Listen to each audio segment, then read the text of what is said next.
Hello there, this is Retro Spirits Gaiden, and this is Gradius V on the PlayStation 2, Gradius V, if you will, if you like Roman numerals. And who doesn't? This is a horizontally scrolling shoot 'em up by horizontally scrolling shoot 'em up experts KONAMI, and we're now loading with a lovely font and some Japanese text. I think we're going to find ourselves mired in a DVD intro. Let's have a look.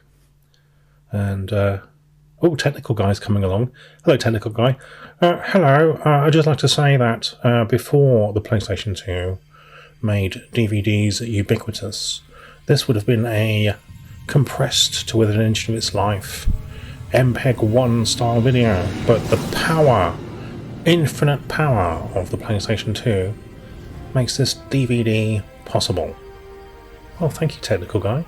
It seems that you're very excited there by the possibilities of digital versatile discs.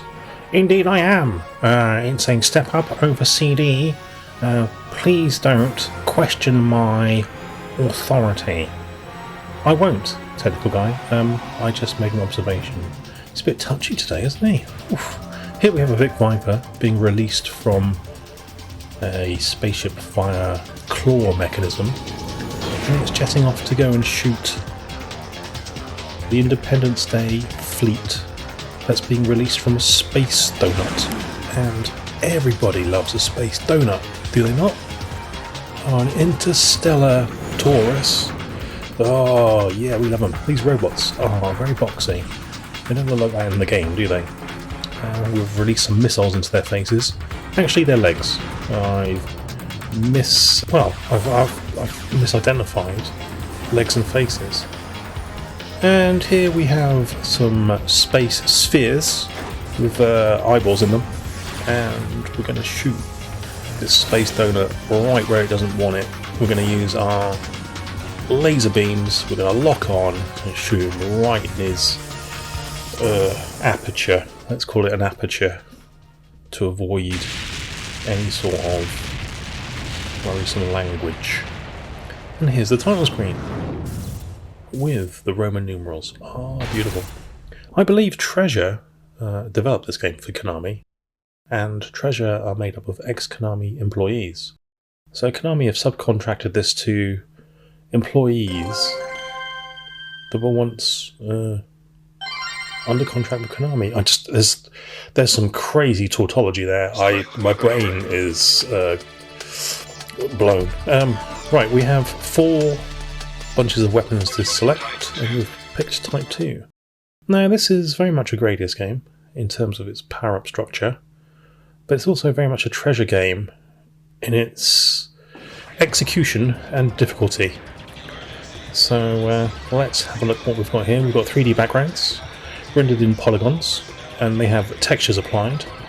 Oh yes, the PlayStation 2 could use many size textures, but typically it would be a 256 color mode, palletized to within an inch of its life, so you could process more textures for less memory bandwidth. Oh, that's very interesting, technical guy. How would you know that?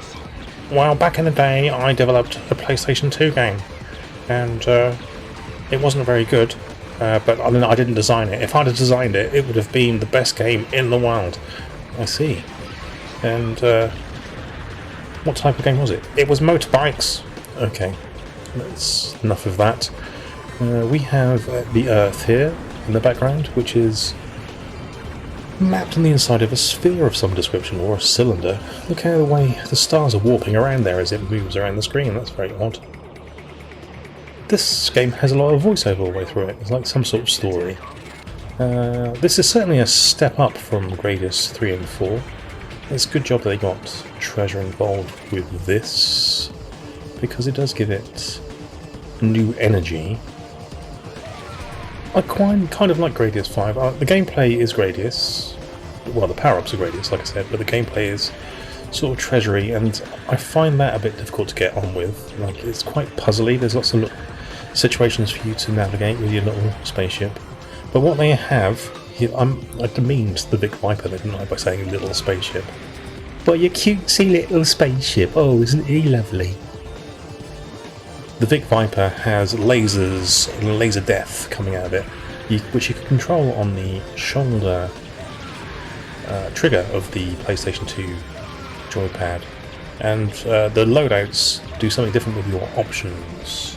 So this one lets you rotate your options through 360 degrees and fire glowy lasers all over the screen. Look at all the alpha effects going on here. Oh, it's beautiful. Yes, the PlayStation 2 has high bandwidth and fill rate. Therefore, it's very capable in throwing alphas around the screen.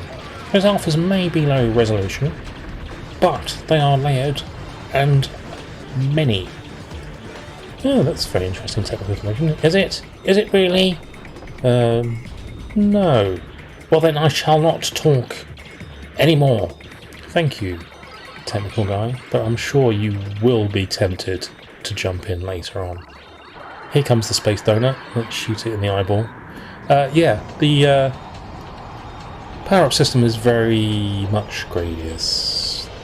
The gameplay, as you'll see from this, is very treasury. Like, there's never been a Gradius boss that's done this kind of thing before, is there?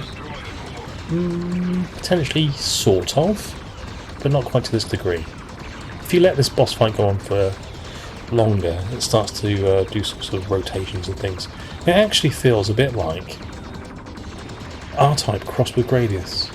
It was like R-Type 3 or R-Type Delta crossed with Gradius, this game. Which is no bad thing. Got some slowdown here. Oh yes, the PlayStation has hit its limit of fill rate. Therefore, the frames per second have dropped. Wow, that's interesting. Yes, I thought so. We have cool music. We have a parallax starfield. And we're still shooting shit, which is what everybody likes to do in Gradius. And here we go. So we've started with a on the second level. The difficulty is ramped right up.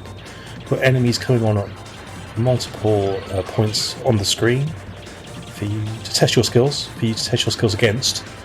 And having 4 multiples does really help. This is where the story kicks in. There's apparently some sort of time travelling shenanigans going on. And I've never completed the game. It's too hard. So I've been told, reliably, by someone who's completed the game, that when that second ship comes in after you've completed the game, it's you.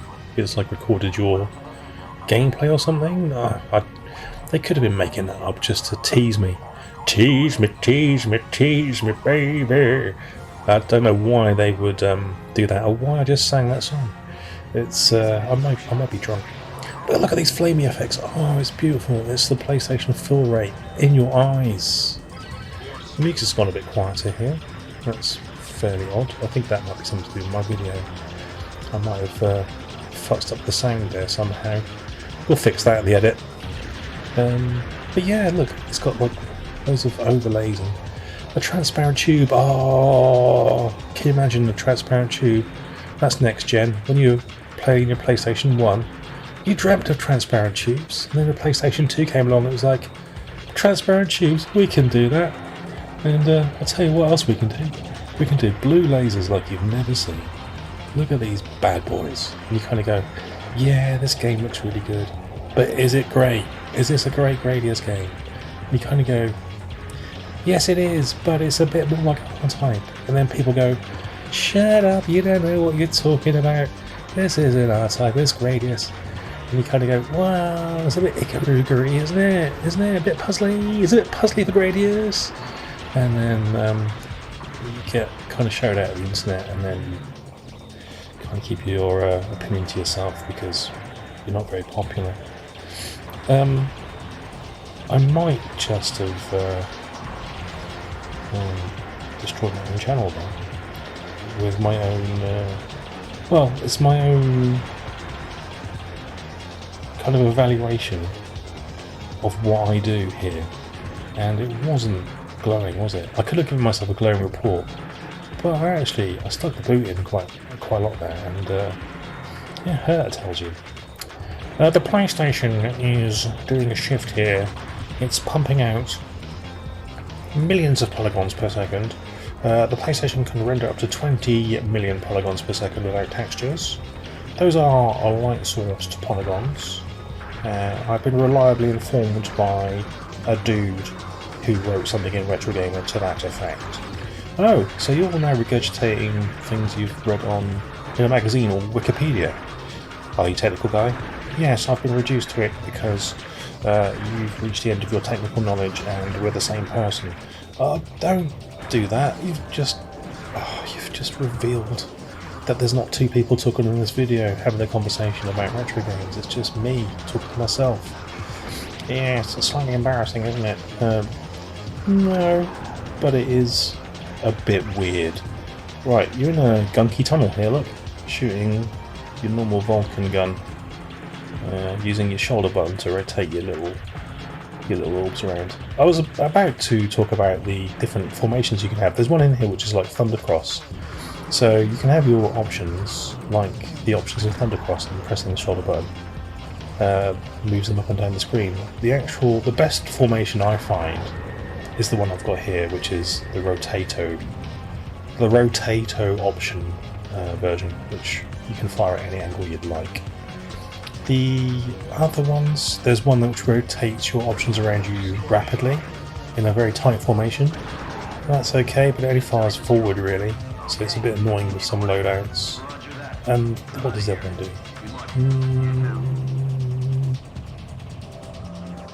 It locks them in place, so you can sort of fly your Vic Viper around the screen, have your options kind of flying around behind you, then you can lock them where they are in relation to your ship, which also isn't that useful.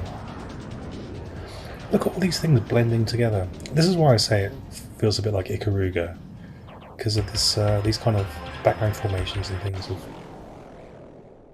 I do need some practice, thank you. Why should I, if you're going to diss me like that? I find this game really hard, but it is pretty cheap. I mean, you can get it for about 20 quid on import. This is the Japanese version. And I'm playing it via emulation. It's a good game as long as you've got stomach for difficulty. And if you haven't, then think twice. Okay, that's me. And that's me. Merry Christmas one and all. I hope you receive a highly technical gift. And I hope you have a lovely Christmas dinner. Alright then, ta-ra.